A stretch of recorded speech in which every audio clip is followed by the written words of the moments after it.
Bismillahirrahmanirrahim. Assalamualaikum warahmatullahi wabarakatuh.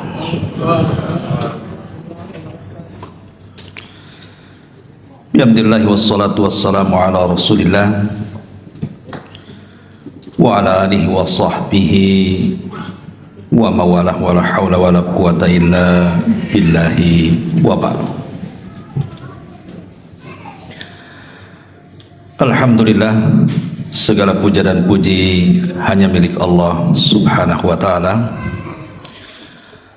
Salawat dan juga salam kita hadiahkan kepada Rasul kita Nabi besar Muhammad sallallahu alaihi wa ala alihi wasallam. Pembahasan di siang ini sebagaimana yang minta, kita akan membahas tentang seputar lika-liku kehidupan alam barzah.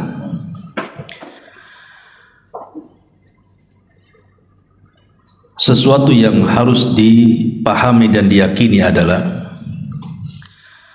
kullu nafsin dha'iqatul maut. Setiap jiwa itu pasti mengalami dan disentuh dengan kematian, siapapun dia.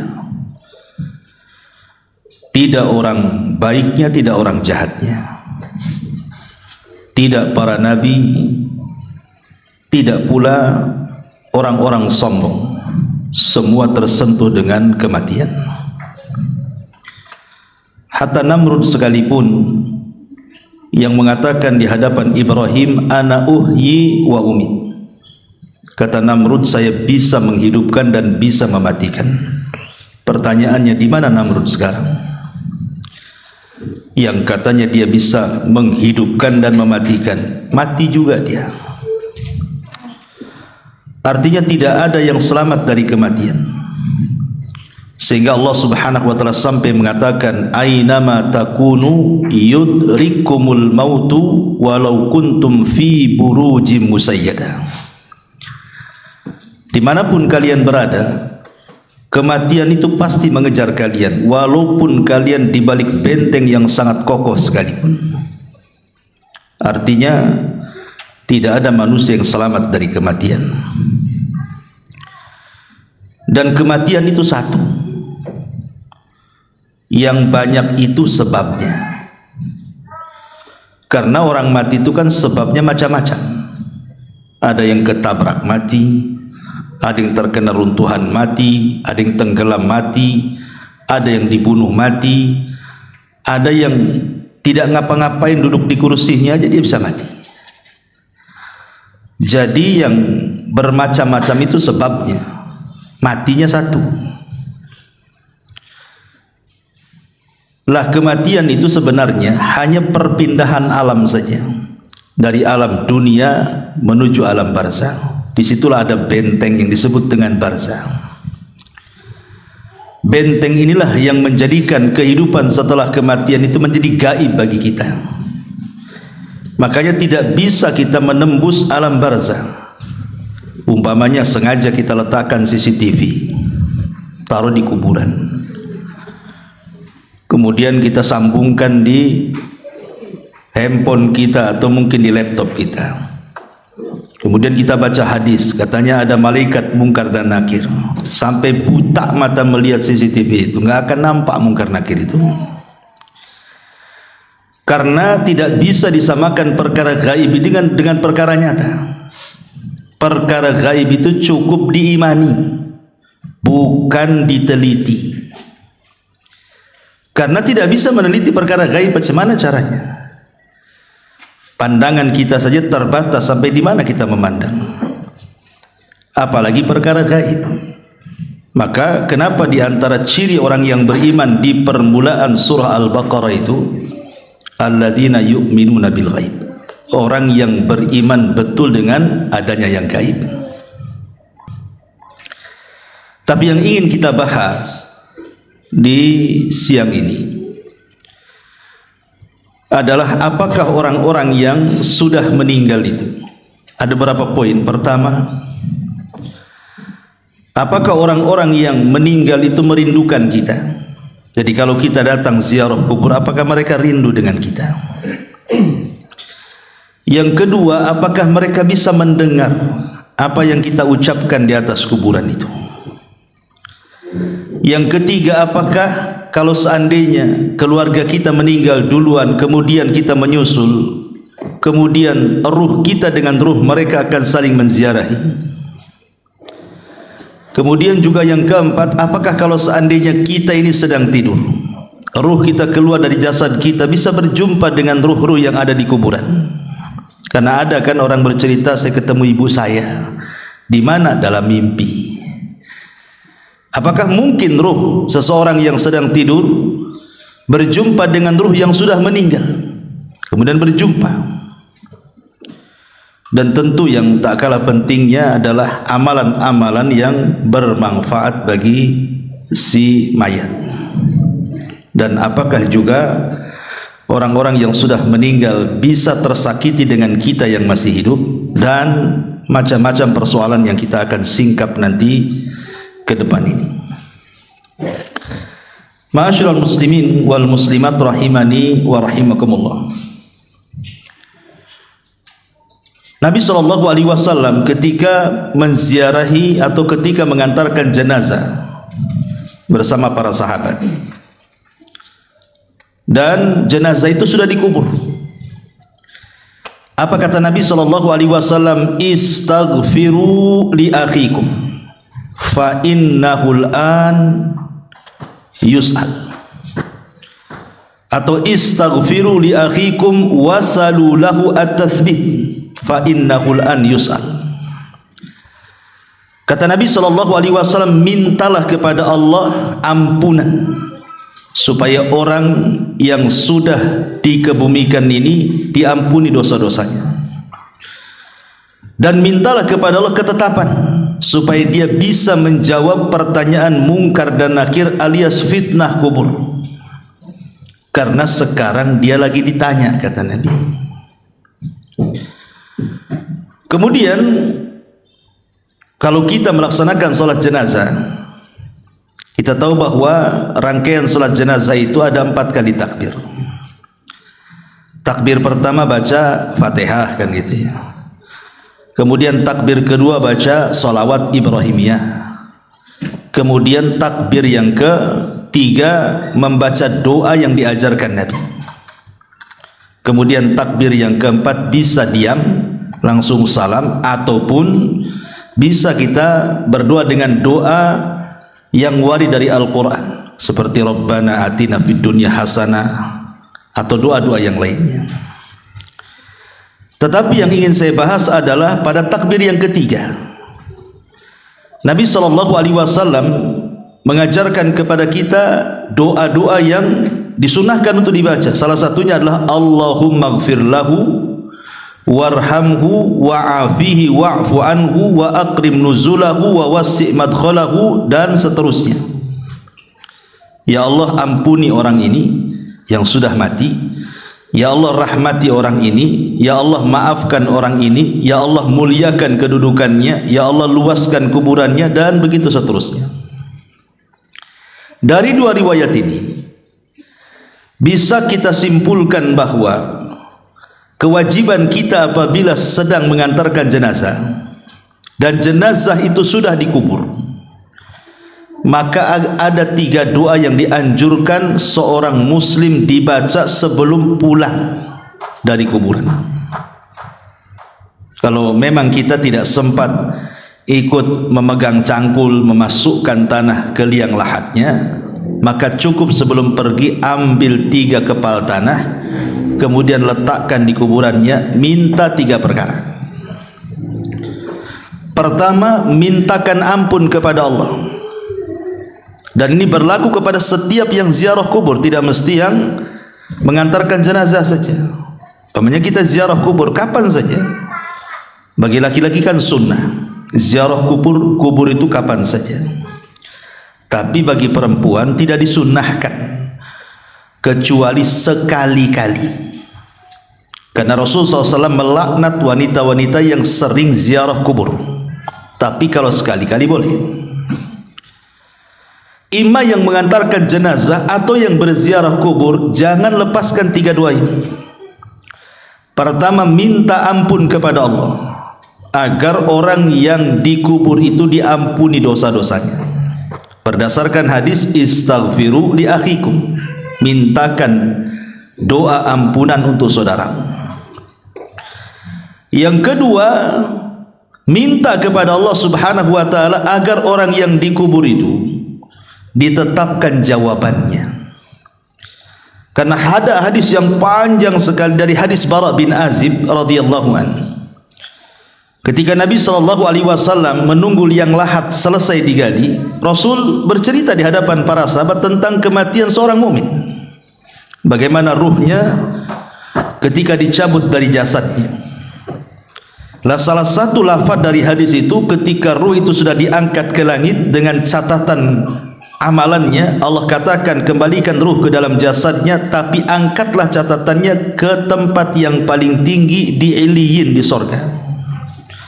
Maka ruh itu dihantar dengan lembut, dimasukkan lagi ke dalam jasad. Ingat bahwa jasad dalam kubur itu mengikut ruh. Tapi kalau di dunia terbalik, ruh yang ikut jasad. Karena jasad dulu diciptakan di dunia itu, baru ditiupkan ruh itu setelah jasad berusia 4 bulan kan, baru ditiupkan ruh. Berarti kalau kita hidup di dunia, yang asal itu jasad dulu, baru ruh yang ikut, karena jasadnya diciptakan. Tapi kalau sudah meninggal terbalik, jasad ini bisa jadi tanah, bisa hancur jadi tanah, dimakan cacing tanah, tapi ruh tidak akan hancur. Berarti bukan ruh yang ikut jasad, tapi jasad yang ikut ruh. Makanya kemudian jasad itu akan ikut ruh, dan disitulah Mungkar Nakir bertanya, man rabbuk, siapa Rabb, wa ma nabiyuk, siapa nabimu, wa ma dinuk, apa agamamu. Artinya 3 soalan ini akan ditanyakan. Jawabannya bukan apa yang kita hafal di dunia. Kalau anda sekarang saya tanya, siapa Tuhanmu? Pasti dengan lantang Allah, Ustaz. Siapa nabimu? Dengan lantang Muhammad, Ustaz. Apa agamamu? Ya Islam lah. Masa Katolik kan gitu? Pasti lantang kita. Tapi apakah kemudian setelah kita dikubur kita sanggup menjawab? Belum tentu. Karena jawaban-jawaban itu ditentukan dengan amalan dia. Apakah dia sudah mengamalkan perintah larangan Allah, mencintai Nabi, betul-betul mempelajari Islam kan itu. Makanya di sini dihajatkan bantuan dari kita yang masih hidup, berdoa kepada Allah agar dia bisa ditetapkan jawabannya. Karena penetapan jawaban itulah yang Allah katakan, yusabbitullahu alladhina amanu bil qauli tsabit. Allah akan tetapkan jawaban orang-orang yang beriman dengan jawaban yang mantap. Itulah yang menjadikan selamat orang itu dari azab kubur. Karena Utsman ibn Affan kalau diingatkan dengan kuburan menangis, tapi kalau diingatkan dengan neraka santai saja dia. Padahal neraka lebih dahsyat dibandingkan azab kubur kan. Ketika ditanya, wa mayubkika ya Utsman, apa yang membuat anda menangis wahai Utsman? Maka Utsman mengatakan, wailakum, celaka kalian. Kuburan ini bisa saja dia raudhatun min riyadil jannah au hufratun min hufarin nar. Ingat, kuburan ini bisa jadi taman menuju taman-taman sorga, atau boleh jadi menjadi lubang menuju ke lubang neraka. Artinya menentukan selamat di akhirat, keselamatan di kuburan. Kalau selamat di kuburan, insya Allah kesananya mudah. Kalau tidak selamat di kuburan, maka dipastikan kesananya lebih sulit lagi. Makanya sebab itulah kita dianjurkan minta kepada Allah agar orang yang dikubur itu dimantapkan jawabannya. Ini yang kedua. Kemudian yang ketiga, berdasarkan doa dalam salat jenazah tadi, minta kepada Allah agar Allah merahmati. Minta kepada Allah satu, agar dosanya diampuni. Minta kepada Allah yang kedua, agar dia dimantapkan jawabannya. Minta kepada Allah yang ketiga, agar Allah memberikan kasih sayangnya. Sehingga dengan kasih sayang Allah itulah Allah akan mengampuni dosanya dan Allah akan memantapkan jawabannya. 3 soalan ini. Kapanpun antum ziarah kubur, minta 3 soalan ini, 3 doa ini. Ya.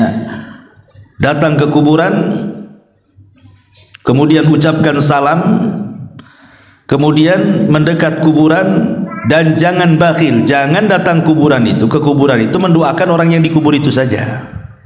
Pamannya kita menziarahi orang tua kita yang sudah meninggal, jangan difokuskan kepada orang tua kita saja, tapi doakan juga orang-orang Islam yang dikubur di sekitarnya.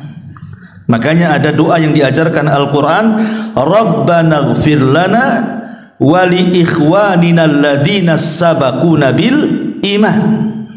Ya Allah, ampuni akan dosa-dosa saudara-saudara kami yang sudah mendahului kami dengan keimanan. Apa manfaatnya? Kenapa kita tidak fokus saja mendoakan orang tua kita? Kan memang tujuan kita kan menziarah orang tua kita. Kenapa pula yang lainnya kita doakan? Sebab kalau kita mendoakan orang muslim yang dikubur, umpamanya orang muslim ini mungkin ada 1000 kuburan di kuburan kaum muslimin di situ, berarti kita akan mendapatkan pahala 1000 orang yang kita doakan. Itu kalau di kuburan itu ada 1000 kuburan tuh. Kalau 2000 kuburan, berapa banyak kita akan dapat? Kalau seandainya kemudian kita mendoakan bukan hanya kepada yang sudah meninggal, yang hidup pun kita doakan. Allahumma ighfir li hayyina wa mayyitina, atau Allahumma ighfir lil muslimina wal muslimat wal mu'minina wal mu'minat al ahya'i minhum wal amwat. Ya Allah, ampunilah dosa-dosa orang mukmin laki-laki, orang mukmin perempuan yang hidup dan yang mati. Yang hidup berapa? Siapa yang bisa ngitung yang hidup? Satu kota Batam aja kita tidak tahu berapa jumlahnya. Satu Kepri lagi, satu dunia lagi. Berarti kita dapat pahala itu sebanyak jumlah orang Islam yang kita doakan yang hidup. Loh, yang enggak, yang mati. Berapa jumlah yang mati? Itu manfaatnya kita mendoakan orang-orang yang beriman di sekitarnya itu, supaya kita dapat pahala juga. Itu masalahnya. Masuk bakhil orang tuanya kiri kanan, ngapain saya doakan katanya. Enggak begitu. Karena orang muslim itu kal jasadil wahid, seperti jasad yang satu, baik ketika hidup ataupun ketika mati, saling mendoakan. Lah di antara adab doa itu adalah mengarah kiblat, bukan ngadap kuburan, bukan ngadap maisan, bukan. Mana arah kiblat? Pemain kuburan sebelah sini, arah kiblatnya ke sana. Jangan ngadap kuburan, ngarahkan ke kiblat. Ya, karena adab doa itu harus mengarah ke kiblat. Walaupun ada khilaf di antara ulama apakah kiblat doa itu ke langit, maknanya kita negakkan ke atas begini, ataukah ke arah kiblat yang dimaksud Ka'bah. Ini menjadi khilaf ulama. Tapi menghadap kuburan tidak boleh, karena kuburan bukan kiblat. Ya, kiblat itu ke Mekah atau ke langit, gitu ya. Baru di situ kita meminta kepada Allah Azza wa Jalla, ya Allah, kalau memang dia orang tua kita, kita katakan, ya Allah, ampuni kedua orang tua saya. Ya Allah, tetapkan jawaban kedua orang tua saya. Ya Allah, berikan rahmat kepada orang tua saya. Dah selesai. Habis itu kita doakan saudara-saudara kita. Ya Allah, ampuni saya, orang tua saya, dan orang-orang Islam dimanapun, baik yang hidup ataupun yang mati di sini atau di mana saja di dunia ini. Itu berapa banyak kita ini pulang dari kuburan dapat pahala. Ini adab yang pertama, ya, bahwa kita disuruh untuk mendoakan mereka. Yang kedua, apakah orang-orang itu merindukan kita? Pemain kita ziarah kubur kepada kedua orang tua kita. Apakah kedua orang tua kita itu rindu dengan kita? Senang kalau melihat kita di situ? Ini terjadi silang pendapat di antara ulama kontemporer atau ulama mutakaddimun. Kalau saya mendengar fatwa daripada Syekh Shalih Fauzan, saya lihat di YouTube, ketika ditanya apakah orang yang datang ziarah kubur, ketika datang kita ke kuburan itu, orang-orang yang dikubur itu senang dengan kedatangan anaknya ketika menziarahi orang tuanya, maka kata beliau, iya, senang mereka dengan kedatangan kita. Tetapi senang di sini bukan menatap wajah kita, oh nampak sehat anaknya, alhamdulillah, bukan itu maksudnya. Yang dimaksud senang itu karena mereka menanti doa-doa kita. Jadi mereka itu menanti doa-doa kita, bukan karena ziarah kuburnya. Karena ziarah kubur itu manfaatnya bukan kepada orang yang mati, tapi ziarah kubur itu manfaatnya kepada orang yang hidup. Pada kita ini, kalau antum ziarah kubur, ibu bapak ziarah kubur itu manfaatnya untuk kita. Apa manfaatnya untuk kita? Nabi SAW bersabda, kuntu nahaitukum an ziyaratil kubur fazuruha fa innaha tudzakirukumul akhirah. Dulu kata Rasul, aku larang kalian ziarah kubur. Sekarang boleh, silahkan ziarah kubur setelah mantap iman para sahabat. Karena di zaman itu kan kuburan jadi ajang maksiat, baik kesyirikan ataupun bid'ah. Makanya Rasul melarang, takut para sahabat terseret kepada maksiat.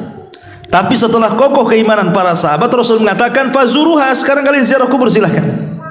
Manfaatnya apa? Fa innaha tudzakirukumul akhirah, supaya kalian mengingat akhirat, mengingat kematian, dan dilembutkan hati kita di situ. Ingat bahwa dengan mengingat akhirat, mengingat kematian, maka perkara-perkara besar di mata kita menjadi kecil, dan perkara-perkara kecil menjadi besar. Apa maknanya? Kenapa mengingat kematian atau mengingat akhirat itu menjadikan perkara besar jadi kecil? Sebab kalau seandainya Anda ini orang paling kaya, sakaya-kayanya di Batam ini, punya istana, punya tanah, punya kendaraan macam-macam lah, nggak ada orang yang lebih kaya dibandingkan Anda ini.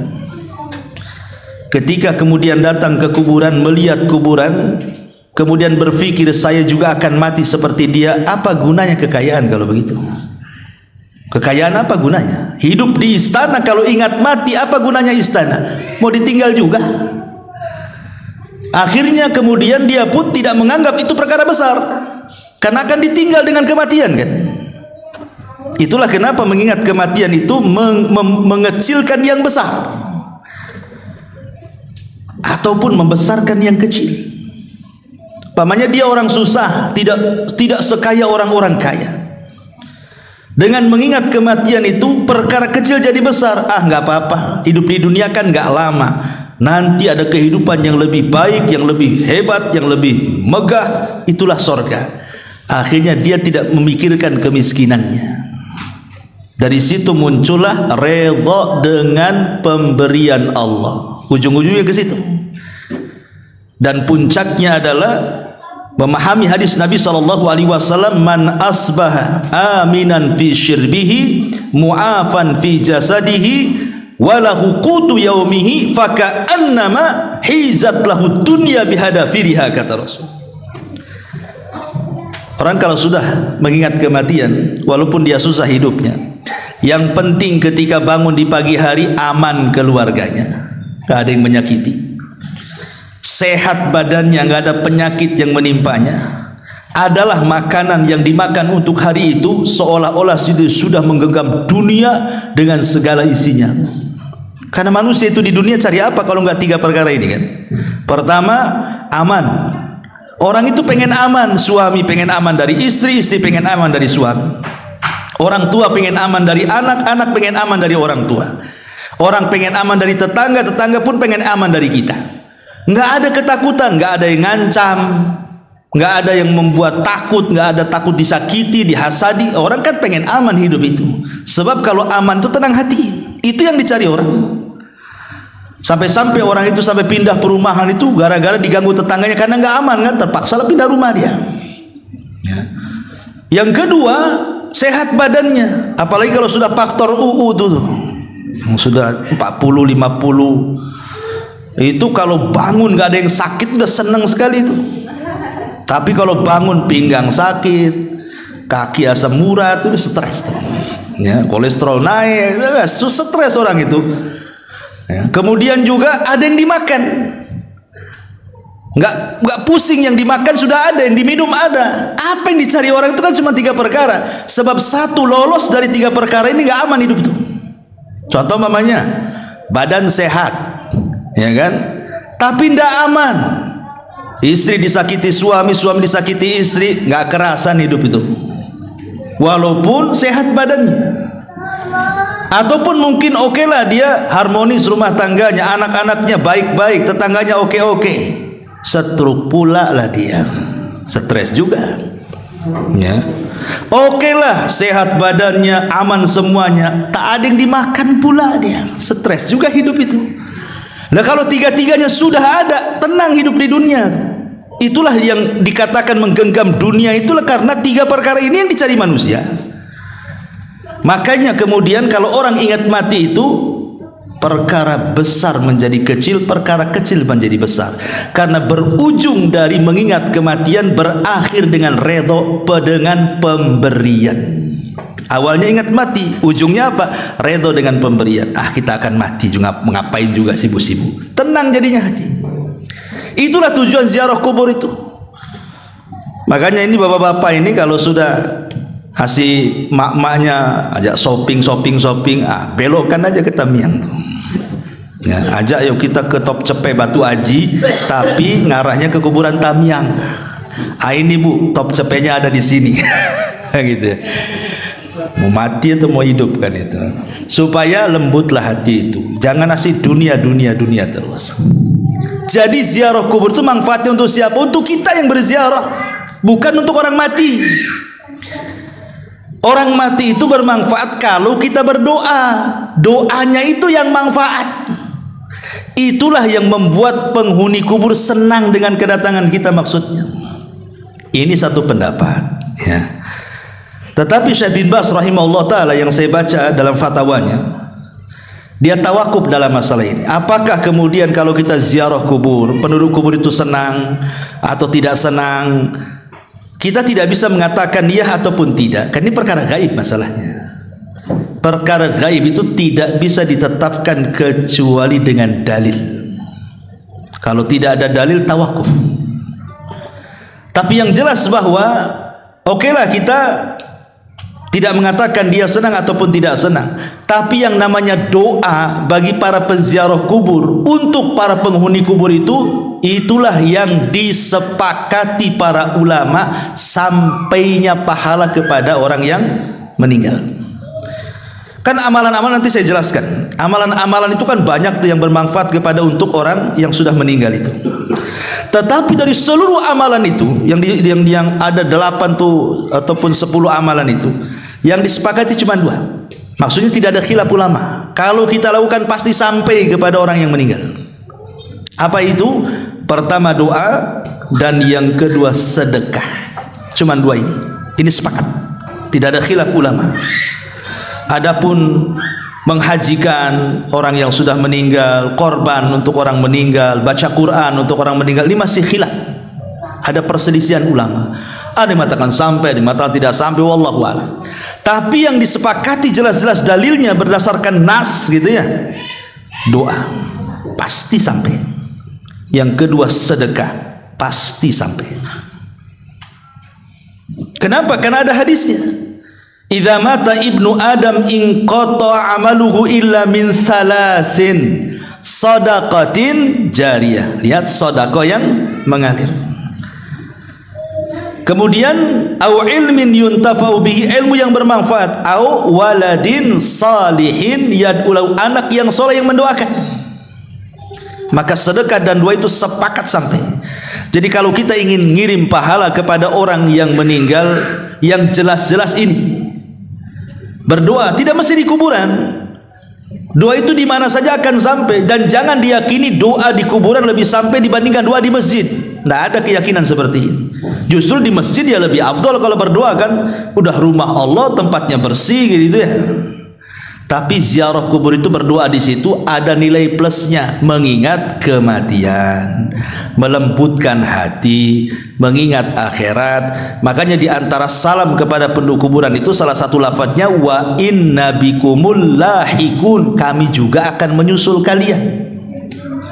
kami juga akan sampai seperti kalian. Jadi terjadi silang pendapat di sini ya.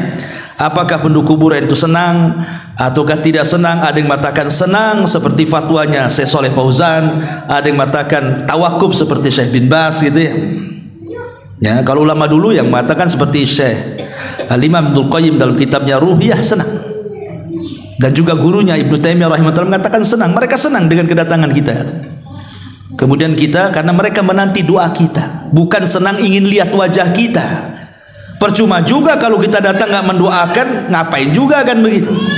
Yang mereka minta itu adalah doa-doa kita kepada mereka.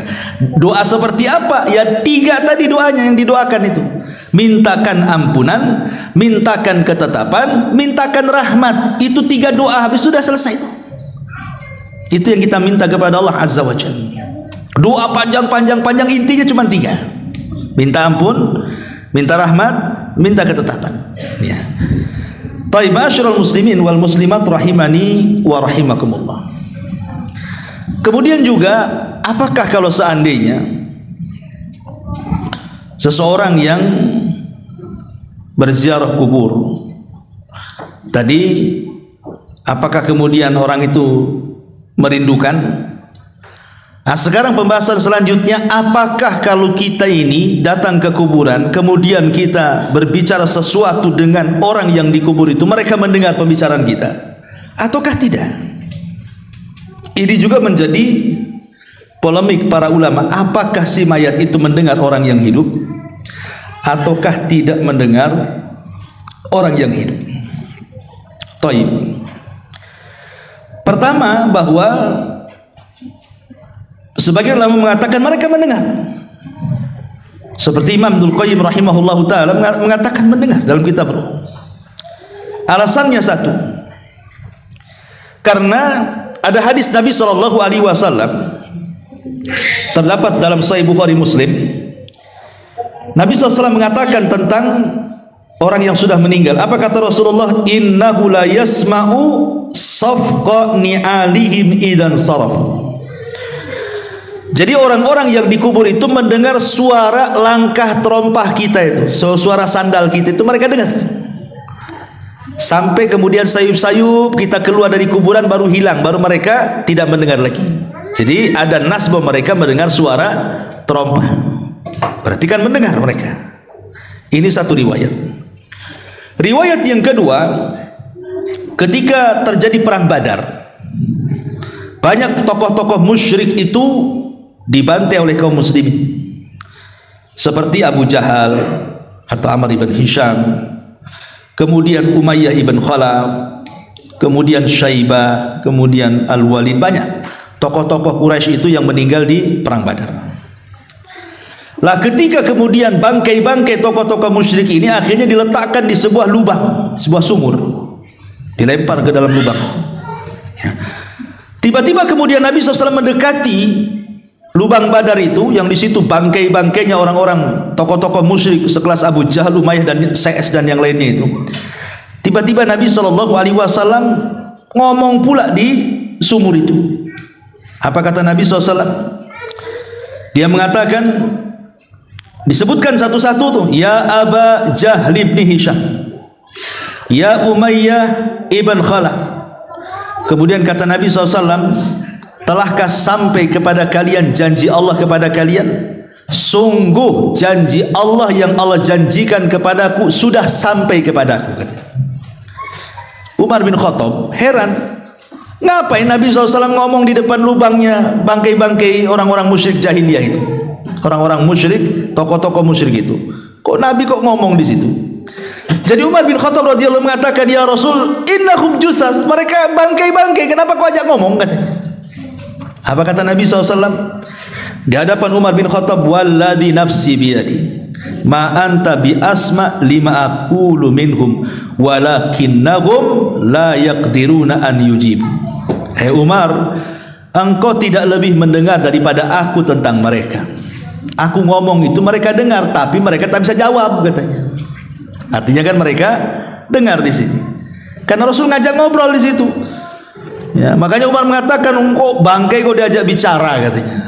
Maka Rasul, tidak, kau tidak lebih dengar daripada aku, kata Rasul. Demi zat yang jiwaku berada di tangannya, engkau tidak lebih mendengar daripada aku, kata Rasul. Tapi mereka tidak sanggup jawab saja. Kemudian juga dalil yang ketiga, kita disuruh mengucapkan salam. Kata Nabi SAW, Qulu assalamu alaikum dara qaumi mu'minin wa inna insya'allahu bikum mulahikum. Ucapkan kalau kalian masuk kuburan, keselamatan bagi kalian wahai penduduk kubur dari kalangan orang-orang yang beriman, dan insyaallah kami pun akan menyusul kalian. Mengucapkan salam berarti harus dijawab tuh. Berarti kalau kita mengucapkan salam berarti mereka mendengar salam kita. Dan ada beberapa dalil yang menunjukkan bahwa mereka mendengar.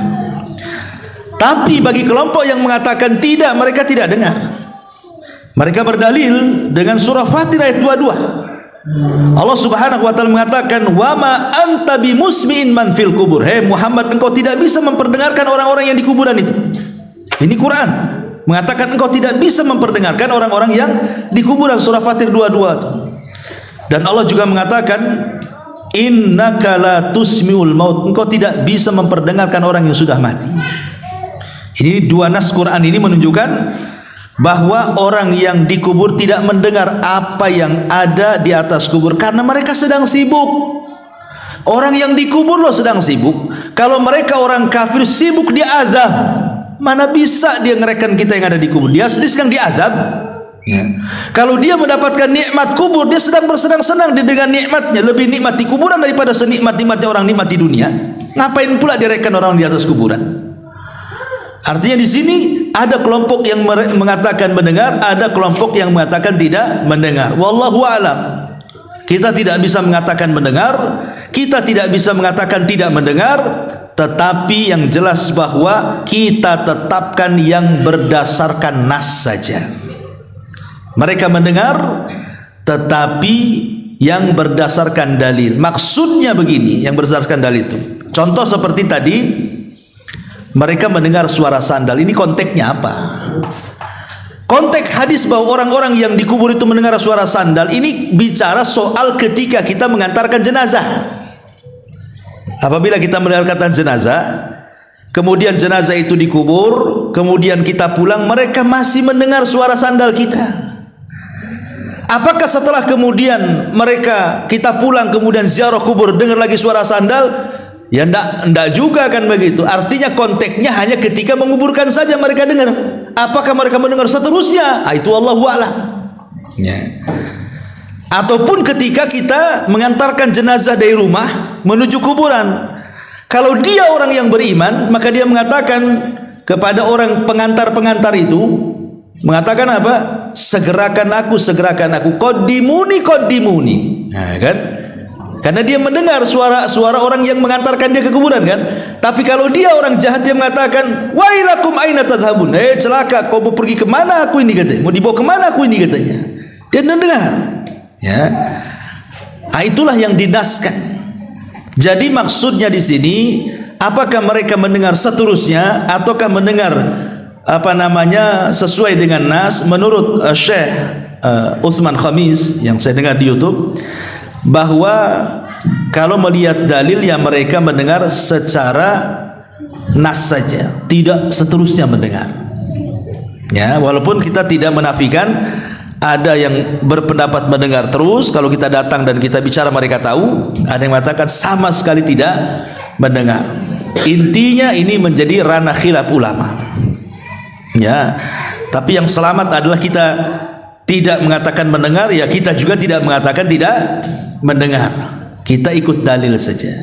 Wallahu a'lam. Ini perkara yang kedua. Yang ketiga, apakah orang yang tidur kemudian bangun cerita dia, saya tadi mimpi ketemu ibu saya.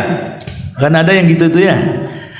Ketemu ayah saya, ngajak ke pasar beli soto namanya kan, tapi dalam mimpi. Ya. Mungkin gak ruh kita yang sedang tidur berjumpa dengan ruh yang sudah meninggal itu? Mungkin gak gitu pertanyaannya di sini? Maka dijelaskan oleh para ulama, lam yathbut fi hadza syai'un. Ini saya menukilkan perkataan Syekh bin Baz ya. Memang tidak ada dalil sama sekali tentang hal ini, bahwa ruh orang yang tidur bisa berjumpa dengan ruh orang yang sudah meninggal. Tetapi kata Syekh bin Baz, innama dzakara ba'du ahli ilmi annal arwaha fin naumi qad taltaqiya bi arwahil amwat. Tapi kata Syekh bin Baz, secara dalil memang tidak ada. Saya belum mendapatkannya, kata beliau. Tetapi ternukilkan dari kalangan ahli ilmi, maksudnya kalangan ulama, bahwa ruh-ruhnya orang yang tidur itu bisa berjumpa dengan ruh-ruhnya orang yang sudah meninggal. Wa hadza qad yaqa'u fi ba'dil ahyan, dan ini kata beliau terkadang bisa terjadi pada tempo-tempo tertentu. Ma yadullu alaihi, apa yang menunjukkan kepada peristiwa itu. Fa inna ruha indallah, karena ruh itu di sisi Allah. Faruhul mu'min fil jannati wa ruhul kafir tu'adzab, karena ruhnya orang mukmin di sorga dan ruhnya orang kafir sedang diazab. Lakin qad arsala hadhihi ruh ilal badan lis salami ala man yusallim alal kubur. Tetapi ruh ini terkadang dimasukkan lagi ke dalam jasad hanya untuk menjawab salam orang yang sedang berziarah kubur. Jadi kan ruhnya seorang mukmin kan di surga tuh. Tapi kalau ada orang yang ziarah kubur kemudian mengucapkan salam, ruh itu akan dikembalikan ke dalam jasad hanya untuk menjawab salam kemudian balik lagi ke surga, gitu maksudnya. Ada yang seperti itu dalil penetapannya. Tapi kalau dalil apakah ruh orang yang sedang tidur berjumpa dengan ruh orang yang mati, secara dalil tidak diketemukan. Tetapi ijtihad para ulama, ya, ada yang mengatakan bisa saja. Buktinya banyak cerita yang seperti itu. Banyak bercerita orang-orang yang ketemu dengan ibunya, ketemu dalam mimpi, ketemu dengan bapaknya di dalam mimpi kan. Kadang-kadang ada yang bercerita seperti itu. Sehingga secara kenyataan tidak ada. Itu maksudnya, ya. Makanya beliau mengatakan lakin laisa fil ahadits as-sahihati fi ma na'lam ma yadullu ala anna hadhil arwah tatalaqa. Tetapi tidak ada hadis-hadis yang sahih sepengetahuan kami, kata beliau, yang menunjukkan bahwa ada ruh bisa berjumpa, maksudnya ruh orang tidur bisa berjumpa dengan ruh orang yang meninggal. Wallahu alam, ya. Tapi kalau kita melihat pendapat Imam Ibnul Qayyim yang disebutkan dalam kitab Ruh, dzakara syai'an katsiran fi hadzal ma'na. Beliau menyebutkan panjang lebar tentang masalah seperti ini, dan beliau di antara ulama yang berijtihad memungkinkan ruhnya orang yang tidur berjumpa dengan ruhnya orang yang sudah meninggal. Wallahu a'lam. Ya, ini kalau sesama ruh, yang satu di dunia, satu di kubur. Sekarang yang sama-sama di kubur. Orang tua kita meninggal, kemudian kita meninggal. Apakah ruh kita akan berjumpa, saling berziarahi satu dengan yang lainnya? Ada sebuah hadis. Nabi SAW bersabda, "Idza hudiral mu'minu atatkum fayaquluna ukhruji radiyatan mardiyah anki ila rauhillahi wa raihani wa rabbun ghairi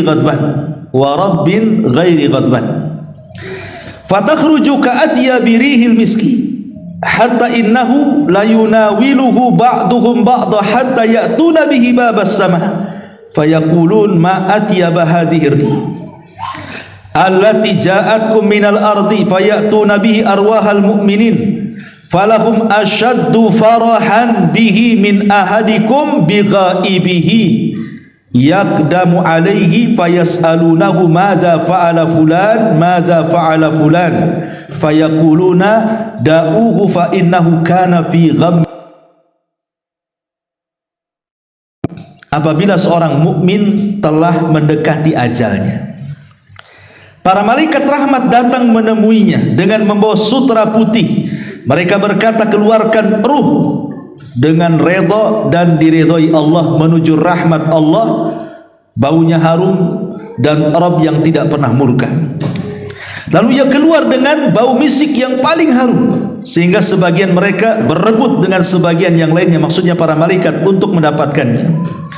Kemudian mereka membawa hingga pintu langit.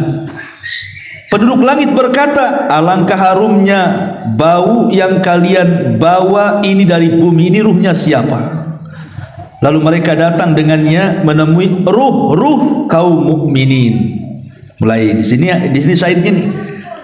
Kemudian ruh ini yang baru datang menemui ruh-ruhnya kaum mukmin yang sudah meninggal sebelumnya. Mereka kemudian bergembira. Jadi ruh-ruh yang sudah meninggal sebelumnya, mereka bergembira dengan kedatangan tamu yang baru. Kemudian salah seorang ruh yang sudah lama meninggal, mereka pun berjumpa. Seolah-olah mereka lama tidak berjumpa, kemudian berjumpa dan mereka merasa senang. Lalu mereka bertanya kepada ruh yang baru datang ini, apa yang telah dilakukan oleh si fulan yang masih hidup itu? Maka ruh-ruh yang lainnya berkata, jangan ganggu dulu, biarkanlah ia, karena dahulu ia terlena dengan kehidupan dunia, dan begitu seterusnya. Artinya di sini mereka saling berjumpa kan? Ya, dalam hadis ini mereka saling berjumpa. Hadis ini memang dikeluarkan Imam Nasai dan hadis ini disahihkan oleh Syekh Nasiruddin Al-Albani rahimahullah taala. Sehingga yang mensahihkan hadis ini mengatakan bahwa ruh itu saling berjumpa di kuburan. Tapi ada juga yang melemahkan hadis ini masalahnya. Sehingga mereka mengatakan tidak saling jumpa.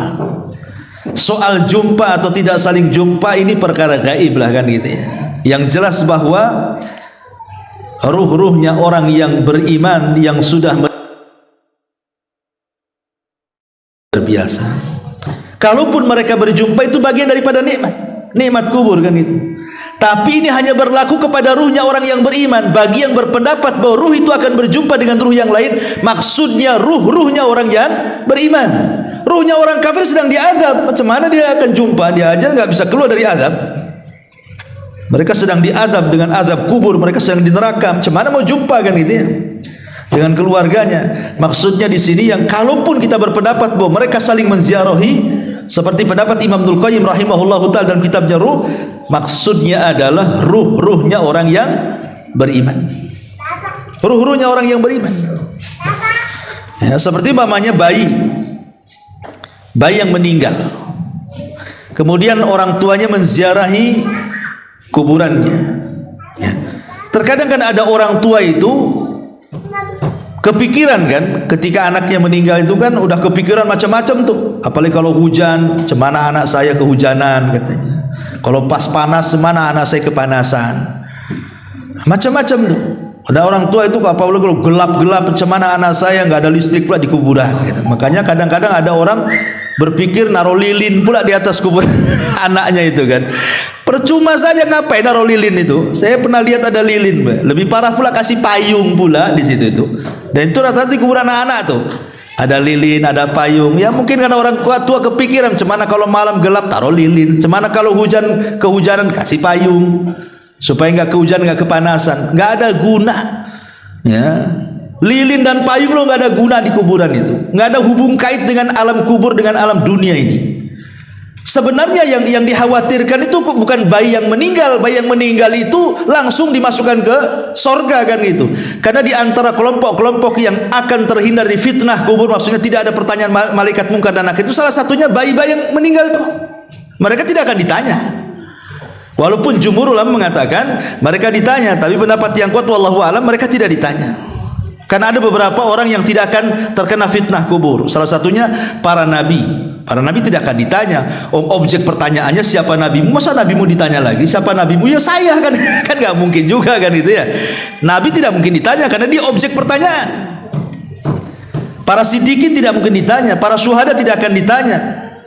Ya, kemudian orang-orang yang ribat, orang-orang yang berada di perbatasan kayak orang Palestina itu kan diribat tuh namanya. Mereka tidak akan ditanya kalau meninggal.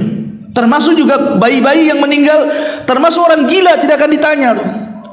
Jadi kalau umpamanya orang tua sedih akan kematian anaknya, dia bodoh. Harusnya dia memikirkan dirinya sendiri karena si bayinya sudah selamat masuk surga kan itu. Apakah kalau dia mati dia masuk surga kayak anaknya? Harusnya dipikirkan jangan bayinya, dia yang dipikirkan harusnya, gitu maksudnya. Kalau bayi yang meninggal itu udah jelas-jelas dia masuk surga. Bahkan dia akan jadi syafaat bagi orang tuanya. Bahkan kalau orang tuanya beriman, maka bayi itu akan menunggu di pintu surga. Dan dia mengatakan di hadapan Allah, ketika Allah mengatakan masuk kau ke dalam surga, kata bayi ini, enggak, saya tidak akan masuk surga sampai saya mau orang tua saya tarik bajunya masuk juga ke surga. Dan itu hadisnya. Artinya kalau orang tua ini dia bisa bersabar, kemudian juga ihtisab, dan dia bisa mengucapkan alhamdulillah, maka akan dibangunkan satu istana di sorga dan Allah beri nama Baitul Hamdi, rumah pujian. Kalau bisa melakukan 3 perkara saat kematian buah hatinya: sabar, mengharap pahala, dan dia bisa bersyukur. Ucapkan innalillah wa inna ilaihi rajiun, Allahumma hjurni fi musibati, alhamdulillah ala kulli hal. Ini 3 ucapan. Kalau dia bisa mengucapkan 3 ucapan ini, maka Allah bangunkan satu istana Baitul Hamdi di surga. Ya, saya ulang, kalau umpamanya ada orang tua meninggal bayinya, pertama ucapan apa? Innalillah wa inna ilaihi rajiun. Ini tanda kesabaran. Tanda orang sabar, dia bisa mengucapkan innalillah wa inna ilaihi rajiun. Kemudian yang kedua ihtisab, mengharap pahala, berdoa kepada Allah, Allahumma hjurni fi musibati, ya Allah. Yang ketiga bersyukur, alhamdulillah ala kulli hal. Segala puji dan puja bagi Allah. Pertama, doa kaum muslimin bagi si mayat berdasarkan surah Al-Hasyr, alladzina sabaquna bil iman wa la taj'al fi qulubina ghillan lil ladzina amanu rabbana innaka raufur rahim. Dan orang-orang yang datang sesudah mereka, muhajirin dan ansar, mereka berdoa, ya Rabb kami, beri ampunlah kepada kami dan kepada saudara-saudara kami yang telah beriman lebih dahulu dari kami, dan janganlah engkau membiarkan kedengkian dalam hati kami terhadap orang-orang yang beriman. Ya Rabb kami, sesungguhnya engkau maha penyantun lagi maha penyayang. Ini yang pertama, doa, dan ini pasti sampai. Kemudian yang kedua, sedekah. Tadi saya ini yang sepakati, bersedekah. Kemudian yang ketiga, melunasi hutang si mayat. Ini bermanfaat, karena di zaman Rasul pernah dimintai menyolatkan orang yang punya hutang, Rasul tak mau. Si mayat itu sudah dimandikan, sudah dikafankan, dan tinggal disolatkan. Setelah tinggal disolatkan, seorang sahabat kemudian menyampaikan kepada Rasul, semua sudah siap, silahkan Anda solatkan. Apa kata Rasul? Hal alaihi dainun, apakah dia punya hutang? Iya, 2 dirham. Dia punya hutang 2 dirham. Kata Rasul, solatkan oleh kalian, saya tidak akan menyolatkannya. Kemudian ada seorang sahabat namanya Abu Qatadah, min 2 dirham, aku yang bayar, solatkan dia. Kata Rasul, yakin kau bayar? Iya, saya bayar. Akhirnya Rasul menyolatkan. Besoknya ditanya lagi, Abu Qatadah, udah bayar enggak 2 dirham tuh? Rasul, baru kemarin dia mati. Tunggulah, katanya. Hari ketiga ketemu lagi, Abu Qatadah, sudah aku bayar 2 dirham tuh. Sudah wahai Rasul. Apa kata Rasul? Al-an barudat kubruh. Sekarang kuburannya sudah dingin. Kemarin panas tuh, kata. Ya. Jadi utang tuh bawa panas tuh di kuburan. Nah, sekarang sudah dingin kuburannya, kata Nabi. Ya. Ini yang ketiga, melunasi utang. Kemudian yang keempat, mengqadha puasa. Kalau si mayat ini punya nazar berpuasa, belum sampai, maka walinya mengqadha puasa. Karena ada hadis mengatakan, man mata wa alaihi siyam sama'an waliyu. Siapa yang mati dalam kondisi dia sedang melaksanakan puasa wajib, maka yang mempuasakanlah walinya. Pamannya dia punya anak 4 atau 5, dibagi-bagi sajalah. Pamannya ayahnya bernazar berpuasa sebulan, baru meninggal, nazarnya belum dilakukan. Ya sudah, sebulan itu bagi 4 saja, berarti seminggu kan, anak 4 itu bagi 4, jadi ya selesai itulah. Ya. Nah, kemudian juga yang kelima, di antara yang bekas-bekas amal soleh. Bekas-bekas amal soleh. Maksudnya bekas-bekas amal soleh itu mengajarkan ilmu kepada orang, umpamanya ibu ngajari anak surah Al-Fatihah, ya kan? Akhirnya anak itu bisa dia baca Fatihah karena ibu yang ngajari. Ketika ibu meninggal, anak ini baca Fatihah terus pada setiap sholatnya. Berarti ketika anak ini membaca surah Al-Fatihah, itulah sampai, itu bekas-bekas kebaikan dia tuh. Makanya kalau bisa ini orang tua ini saya anjurkan, ibadah-ibadah wajib dan yang sering dilakukan itu kalau bisa jangan orang lain ngajari. Yang umpamanya sholat, kalau bisa kita yang ngajari anak tuh. Ngaji kalau bisa kita yang ngajari. Ya jangan orang lain suruh ngajari, nanti pahalanya dikasih orang lain jadinya kan. Dia sholat terus karena orang itu yang ngajari, dia dapat pahala. Jadi yang wajib-wajib itu kalau bisa orang tua lah yang ngajarin. Terutama ngaji lah, minimal surat Al-Fatihah gitu ya, yang memang itu dibaca setiap sholat kan, supaya ngalir terus tuh. Ya, coba bayangkan pahala guru itu, guru TK pemaya kan, itu dia dapat santri 20 semua yang ngajari Fatihah, guru TK, banyak dia pahalanya, udah mati tuh. Kalau seandainya kemudian anak didiknya besar jadi guru, punya murid jadi guru, itu namanya multi level pahala tuh.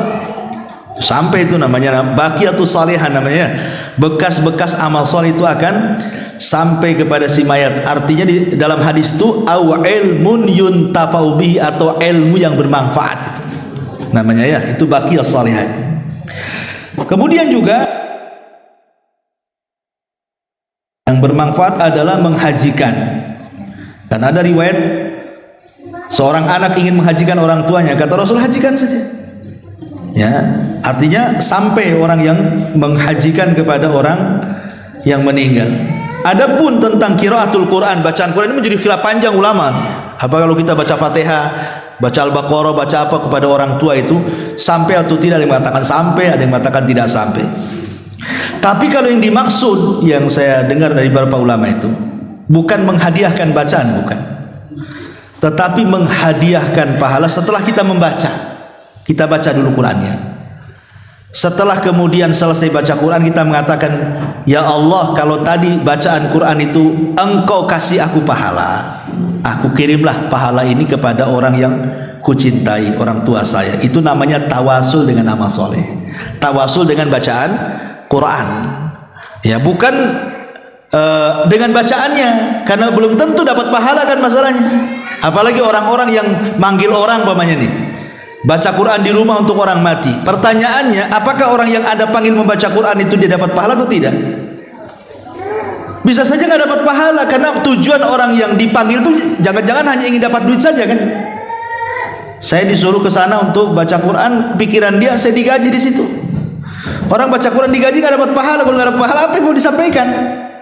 Makanya kemudian kalaupun harus mengirim bacaan Quran itu maksudnya bertawasul dengan bacaan Quran, dengan amalan baik tadi. Setelah baca Quran, ya Allah, kalau seandainya ini ada pahalanya, aku kirimkanlah kan itu. Seperti ada seorang ulama namanya Rabi' bin Khaitham. Rabi' bin Khaitham itu kalau dari rumah ke masjid itu pandangannya selalu melihat ke bawah.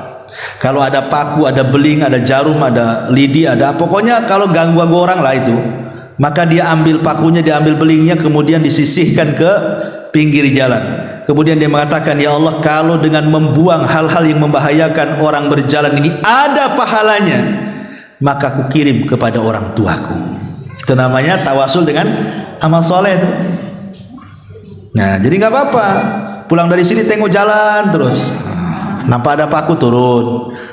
Nah, ini kalau bisa mengganggu ini, orang ini bahaya kena paku nih. Ya Allah, kalau ada pahalanya saya kirim kepada orang tua. Jalan lagi nampak ada polisi tidur, wah ini bahaya ini, nah, langsung ambil cangkul. Kan itu.